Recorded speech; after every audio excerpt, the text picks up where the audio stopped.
하나님이 왜 교회 안에 지체들을 두시고 성도들이 그 안에서 신앙생활하게 하셨는지 그 이유들을 우리가 참 많은 시간 함께 생각하고 나누어 보았습니다. 성경적인 표현으로 하나님은 우리가 서로에게 필요한 지체가 되기를 원하십니다. 우리의 서로의 부족함을 채워주라는 주님의 명령이 있습니다. 사실 보면 서로 경쟁하는 관계에서 보면 한 사람의 연약함이나 부족함이라고 하는 것은 치명적인 약점이 되기도 합니다. 그거를 잘 활용하고 그 부분을 부각시키면 내가 얼마나 힘이 있고 나의 완전함에 대한 어떤 자부심이나 또 그것을 자랑할 수 있는 기회를 가질 수 있습니다. 그러나 교회 안에서 또 사랑의 관계 안에서 한 사람의 부족함과 연약함은 우리를 더 그리스도 안에서 또 사랑 안에서 연합하게 하는 힘이 됩니다. 그래서 우리가 함께 그 보람을 함께 나누는 축복을 누리게 됩니다. 좀 안 되고 힘들어하는 사람들을 우리가 도울 수 있는 기회들이 많이 있습니다. 그런데 하나님의 말씀 때문에 그 사람에게 일어난 인생의 모든 불행과 어려움을 오롯이 그 사람의 책임으로만 돌리지 않고 우리가 어떻게든지 함께 도와서 함께 또 이뤄나가야 할 삶의 과제로 삼게 되는 것은 놀라운 축복이 아닐 수 없습니다. 물론 부담스럽고 힘이 들기는 하지만 그게 우리 삶의 인생에 가져다주는 큰 보람이 있습니다. 그래서 우리 신앙생활의 개념을 좀 자꾸 바꾸는 게 필요합니다. 우리는 우리가 편안하고 좋은 것, 또 안전한 것에 대한 만끽하는 그런 자유가 있고 또 하나님이 주신 우리 삶의 축복이 있지만 그러나 세상 저편에 또 아주 가까운 곳에 여전히 이것조차 제대로 누리지 못하고 살아가는 사람들이 있습니다.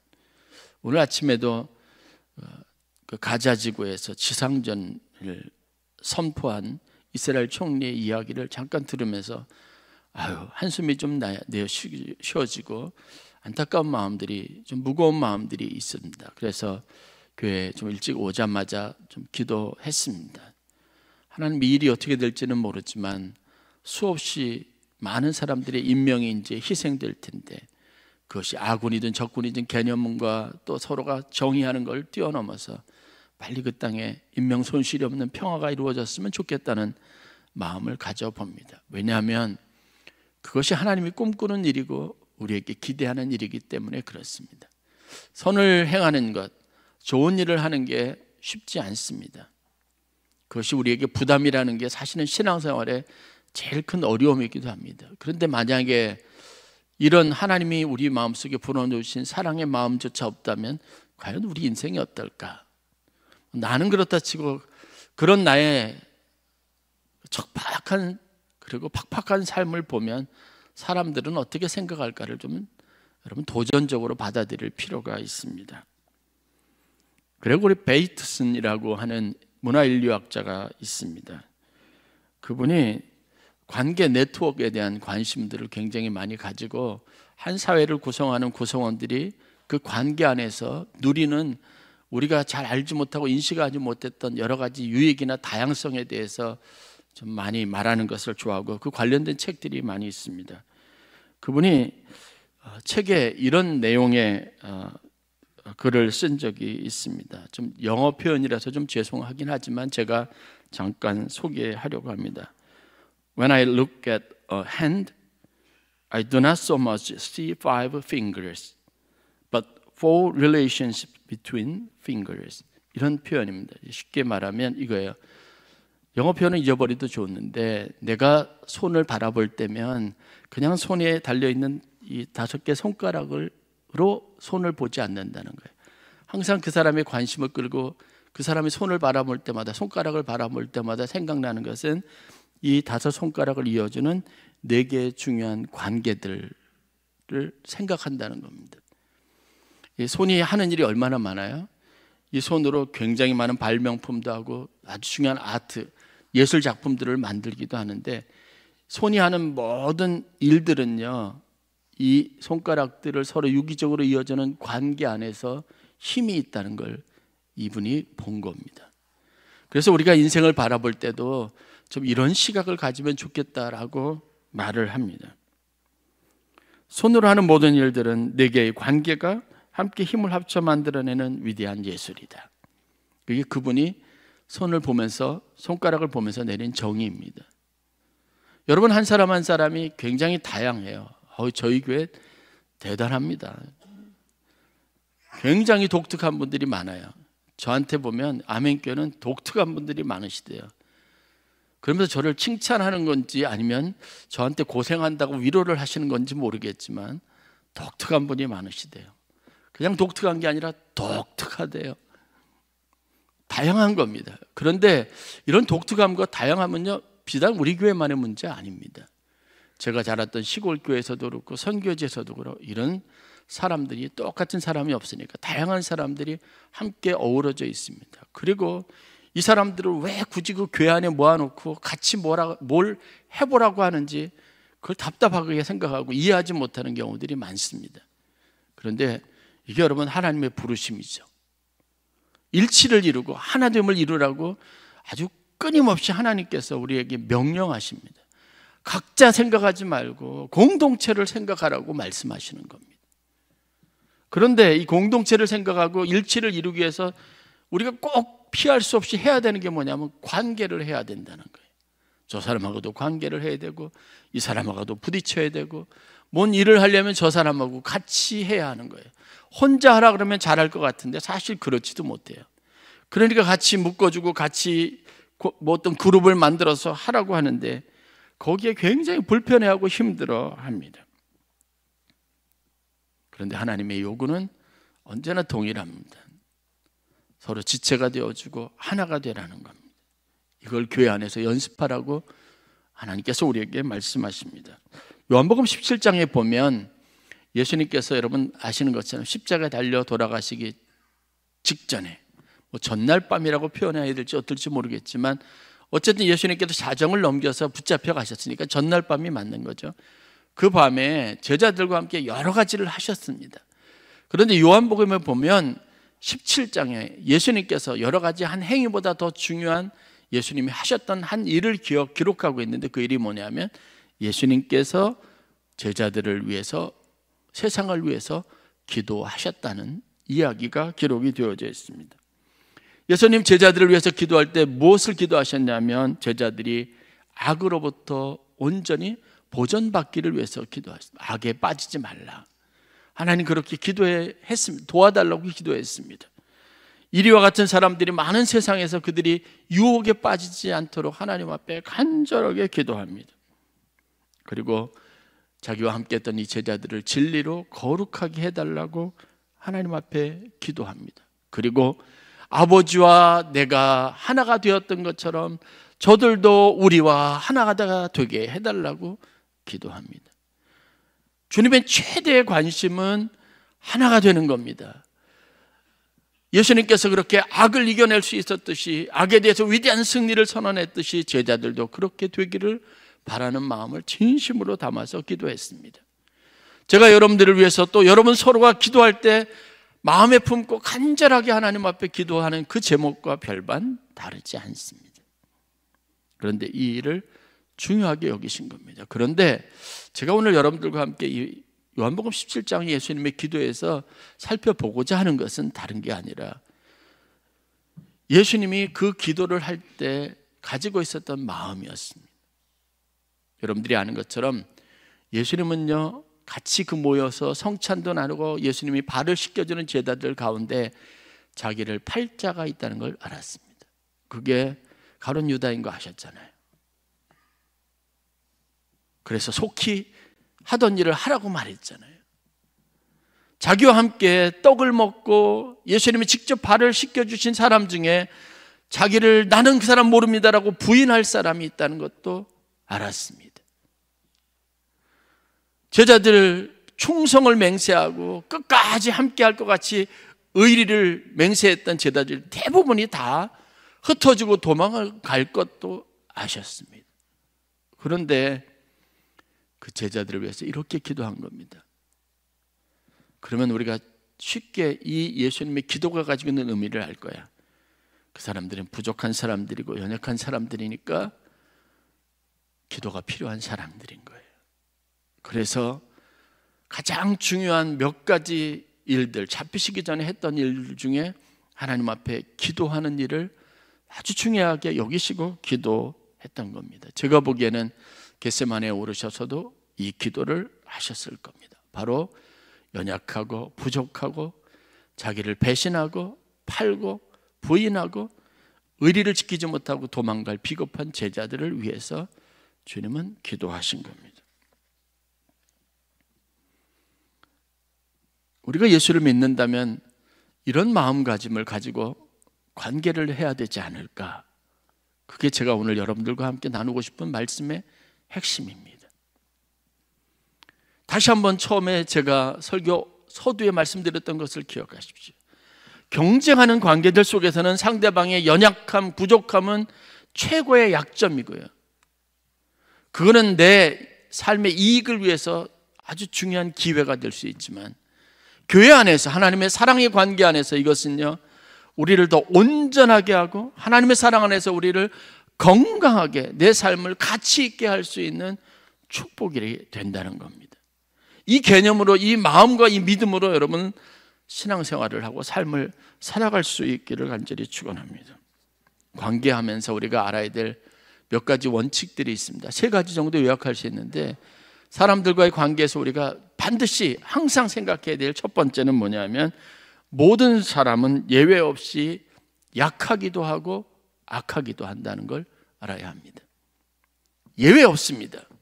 저도 약할 때가 있습니다. 저도 악할 때가 있습니다. 사람들이 우리 목사님은 순하시고 착하시다 그러는데 제가 악해질 때가 있습니다.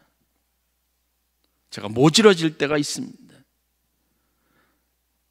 제가 마음에 선한 생각을 유지시키지 못해서 무너질 때도 있습니다.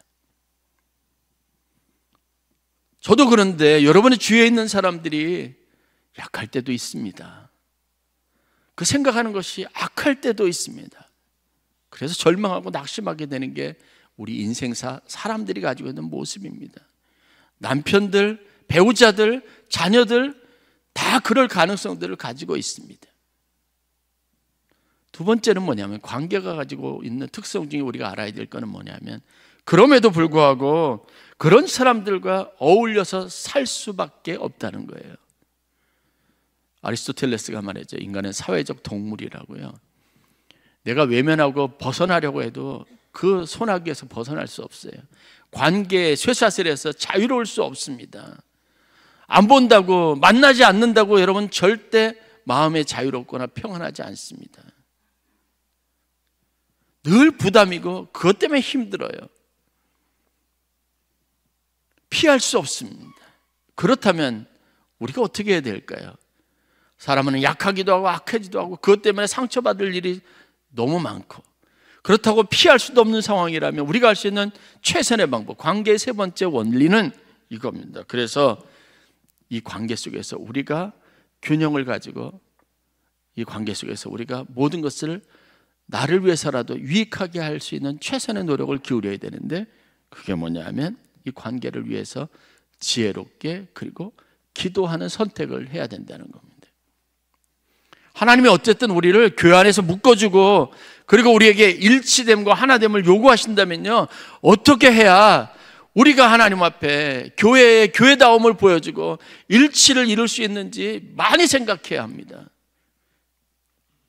생각이 안 나면 기도해야 합니다. 그 사람이 변하지 않으면 하나님 앞에 맡겨야 합니다. 그게 우리가 할 수 있는 방법입니다. 그게 우리의 성도로서의 미션, great mission, 가장 큰 사명이라고 할 수도 있습니다. 이것을 아는 게 여러분 복음을 이해하는 겁니다. 오늘 우리가 읽었던 성경 말씀은 여러분들이 잘 아는 것처럼 마지막 때에 관련된 하나님이 요한에게 사도 요한에게 주신 계시의 말씀, 환상입니다. 마지막 때를 어떻게 살아야 할지, 마지막 때에는 어떤 일이 있으며 우리는 어떤 마음과 어떤 자세를 가지고 이 시기를 이겨내야 하는지 하나님이 말씀하시는 겁니다. 그래서 요한계시록은 마지막 때를 살아가는 성도들에게 주시는 하나님의 위로와 격려의 메시지라고 정의합니다. 세상에 대한 심판을 많이 이야기하고 있습니다. 환난에 대해서 이야기합니다.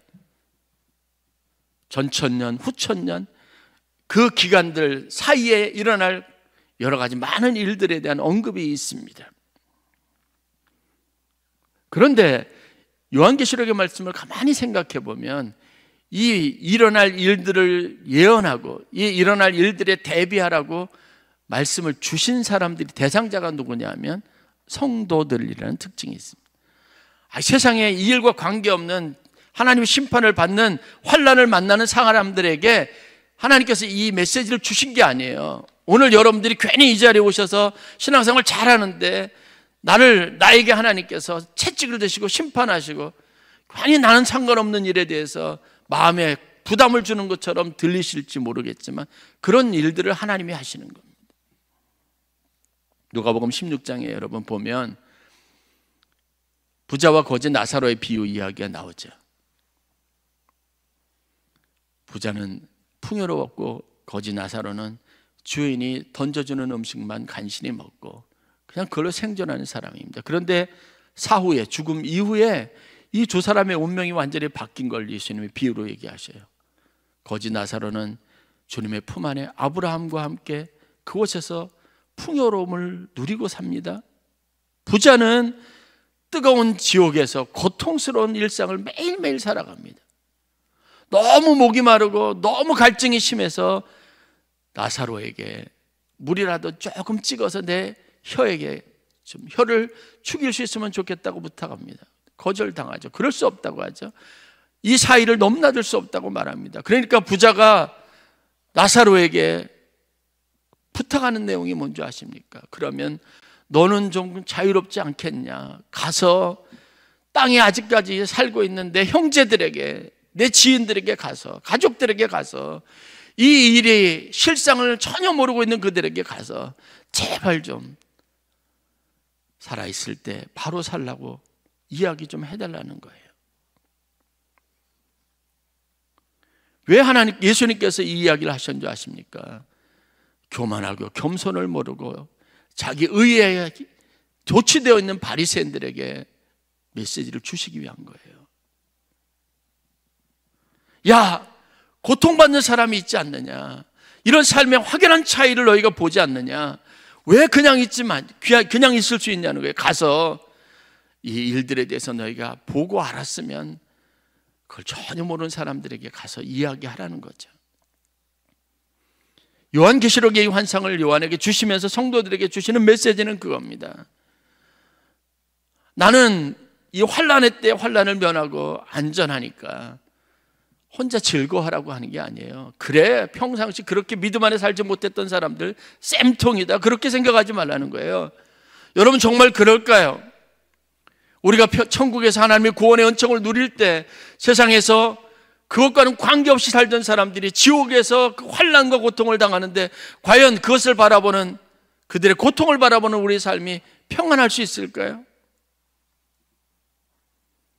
세상에 당할 심판에 대한 인식을 가졌다면 가서 그렇지 않도록 그들을 위해서, 연약한 자들, 악한 자들을 위해서 그들을 위해서 기도하라고 하나님께서 이 메시지를 주신 겁니다.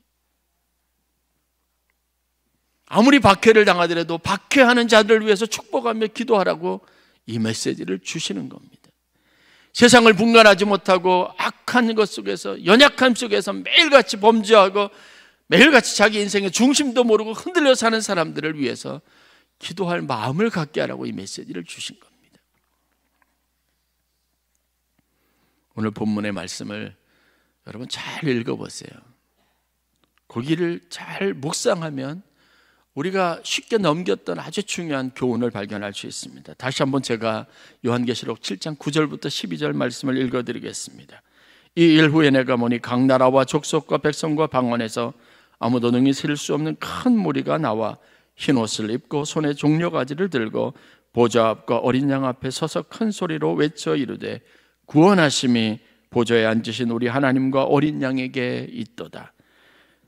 모든 천사가 보좌와 장로들과 내 생물의 주위에 서 있다가 보좌 앞에 엎드려 얼굴을 대고 하나님께 경배하여 이르되 아멘. 찬송과 영광과 지혜와 감사와 존귀와 권능과 힘이 우리 하나님께 세세토록 있을지어다. 아멘 하더라.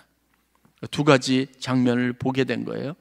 그런데 요한이 기록하고 있는 글에 보면 이렇게 시작합니다. 7장 9절 말씀입니다. 이 일 후에 내가 보니, 그리고 두 가지 장면을 설명하는데 각 나라와 족속과 백성과 방언에서 큰 무리, 셀 수 없는 큰 무리가 나오더니 그들이 종려가지 나무를 들고 자기들을 구원하신 어린 양 주 예수께 찬양합니다. 그들이 찬양하는 것을 보자 여기 보면 장로들과 보좌에 있었던 천사들이 함께 아멘, 구원하심이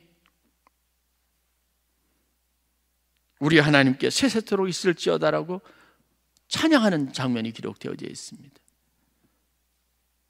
그러면 이 일 후에 보았던, 그러면 그 이전에 요한이 보았던 환상이 세 가지가 되는데 그 환상의 첫 번째가 뭐냐면 여러분들이 그 이전에 기록되어져 있는 잘 아는 심판하는 날에 구원받을 14만 4천 명에 대한 이야기입니다. 각 지파, 유다에 속한 각 지파 중에서 각 지파마다 정해진 수가 있는데 이 수를 합하니까 14만 4천 명이에요. 이들이 하나님 앞에 구원받을 백성들이라고 선포하신 겁니다. 그것을 보여주셨어요. 어느 지파에, 스불론 지파에, 납달리 지파에, 각 지파에 속한 사람의 수가 얼마인지 보여주셨어요. 이들이 하나님 앞에 예정된 구원받을 자입니다. 그리고 난 다음에 요한이 또 보니 한쪽에서 다른 광경이 펼쳐지고 있는데 그 광경이 뭐냐면 각 나라와 백성과 방언에서 나온 셀 수 없는 수없이 많은 사람들이 몰려오는데 그 사람의 수가 얼마나 많은지 모르겠어요. 근데 그들이 구원받고 구원받은 은총을 하나님 앞에 노래하고 찬양한다는 겁니다. 여러분, 신천지에서 말하는 게 뭔지 아시죠? 신천지 12지파가 있습니다. 그 12지파는 14만 4천 명 구원받는 사람들의 수를 말합니다. 신천지 메시지의 핵심은요, 그 지파에 하나님이 구원받은 백성의 수에 우리가 들어가 있다는 겁니다. 또 들어가야 한다는 겁니다. 그러기 위해서 그들이 모입니다. 모여듭니다. 하나님의 구원의 은총을 모여서 예배하고 찬양합니다. 그런데 그들이 가지고 있는 생각에 오류가 있습니다.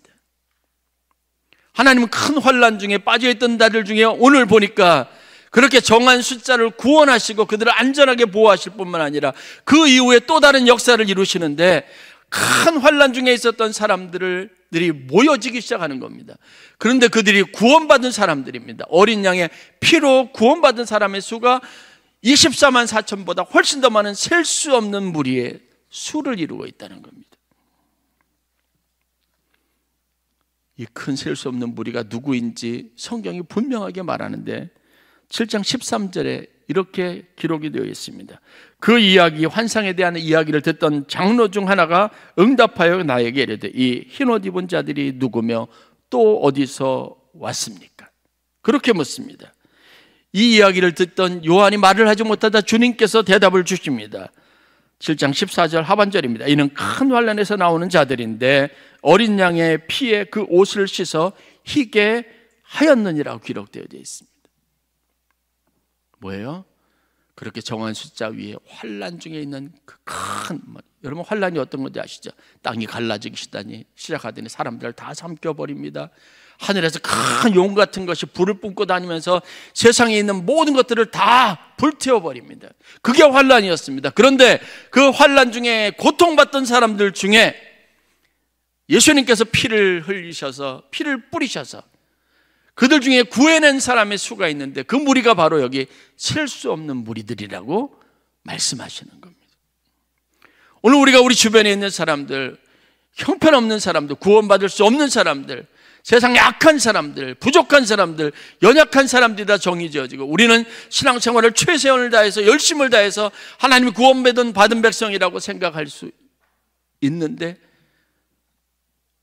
우리가 생각하는 구원으로부터 멀어지고 버림받고 심판을 받아 마땅하다고 하는 사람 중에도 여전히 하나님이 구원하실 사람들이 있다는 거예요.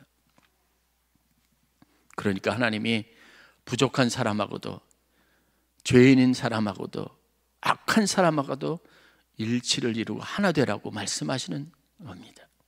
왜냐하면 그들은요, 더 큰 무리, 셀 수 없는 무리, 흰옷을 입은 무리이기 때문에 그렇습니다. 그렇게 그 안에 포함될 사람들이기 때문에 그렇습니다. 교정선교 하지 않습니까? 저 감옥에 있는 사람들도 그렇게 하나님이 구원하실 사람들이에요. 그래서 우리는 거기에 대한 소망을 가지고 선교하는 겁니다. 우리가 그것을 위해서 막대한 선교 예산을 만들고 그 일을 감당하는 겁니다. 저 해외에 우리와 관계없는 각 나라와 백성과 족속과 방언에 속한 사람들이라고 믿고 그들을 위해서, 얼굴도 알지 못하는 사람들을 위해서 선교하는 겁니다. 우리가 가지고 있는 은혜와 축복에 취해서 만족해서 그것에 감사하면서 늘 안도의 숨을 쉬는 것보다 그들을 위해서 하나님이 하실 일들에 대한 기도, 그들이 그렇게 구원받지 못한 사람들의 수에 들지 못하는 안타까움이 있어서 그들을 위해서 기도하는 겁니다. 예수님이 제자들을 위해서 기도했던 것처럼 저들과 우리도 어떻게든지 하나가 되게 해달라고 하나님 앞에 일치를 위해서 기도하는 겁니다.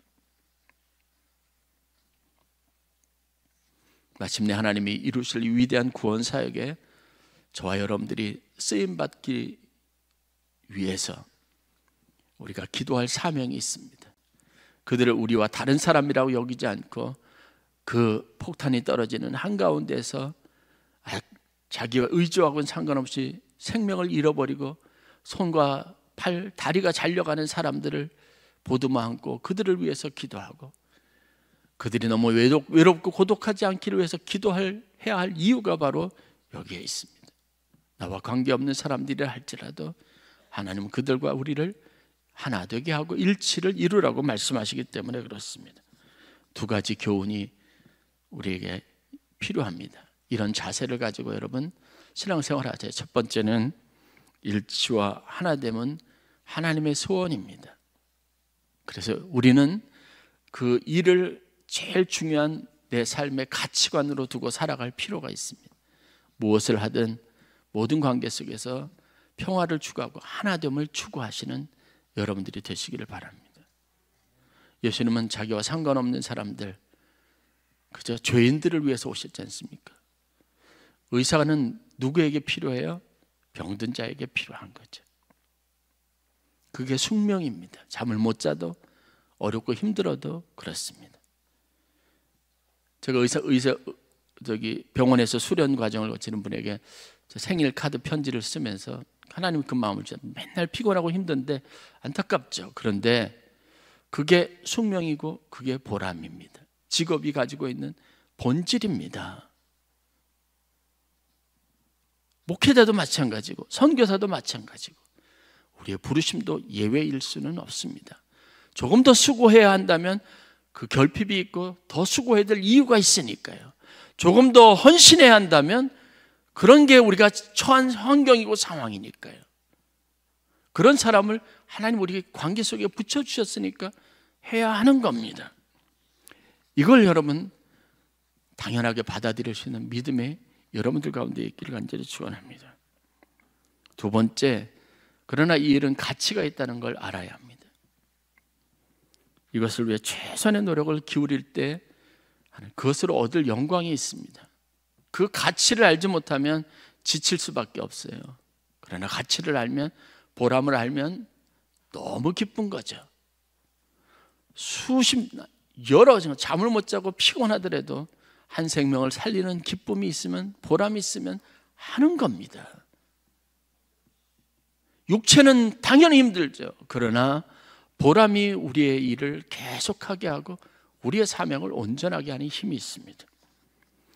예수님이 사람들에게 진정 하나님의 아들이다라는 그런 인정과 평가를 받았던 적이 언제인 줄 아십니까?